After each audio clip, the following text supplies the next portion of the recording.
واقطع عنك سبب كل وتر، وتغاب عن كل ما لا يصح لك. ولا تعجلن إلى تصديق الساعة، فإن الساعي غاش وإن تشبه بالناصحين. اور دشمنی کی ہر رسی کو کاٹ دو، اور جو بات تمہارے لیے واضح نہ ہو اس سے انجان بن جاؤ، اور ہر چغل خور کی تصدیق میں عجلت سے کام نہ لو، کہ چغل خور ہمیشہ خیانت کار ہوتا ہے، چاہے وہ مخلصین ہی کے بھیس میں کیوں نہ آئے۔ مشاورت: ولا تدخلن في مشورتك بخيلا يعدل بك عن الفضل ويعدك الفقر، ولا جبانا يضعفك عن الأمور، ولا حريصا يزين لك الشرح بالجور۔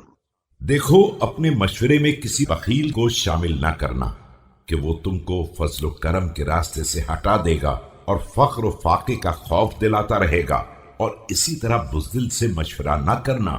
کہ وہ ہر معاملے میں کمزور بنا دے گا، اور حریص سے بھی مشورہ نہ کرنا کہ وہ ظالمانہ طریقے سے مال جمع کرنے کو بھی تمہاری نگاہوں میں آراستہ کر دے گا۔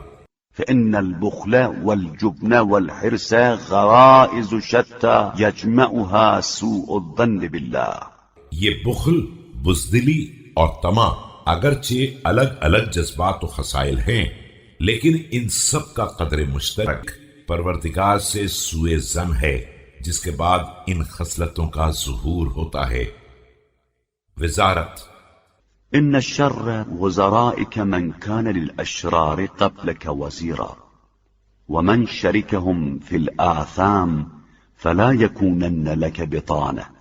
اور دیکھو تمہارے وزراء میں سب سے زیادہ بدتر وہ ہے جو تم سے پہلے اشرار کا وزیر رہ چکا ہو اور ان کے گناہوں میں شریک رہ چکا ہو،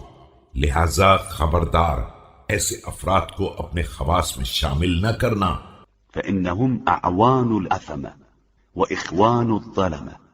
وأنت واجد منهم خير الخلف ممن له مثل آرائهم ونفاذهم، وليس عليه مثل آصارهم وأوزارهم وآثامهم ممن لم يعاون ظالما على ظلمه۔ کہ یہ ظالموں کے مددگار اور خیانت کاروں کے بھائی بند ہیں،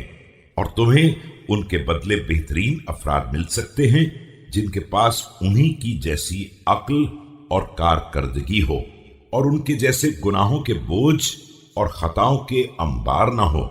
نہ انہوں نے کسی ظالم کی اس کے ظلم میں مدد کی ہو۔ ولا آثما على إثم، أولئك أخف عليك مؤونة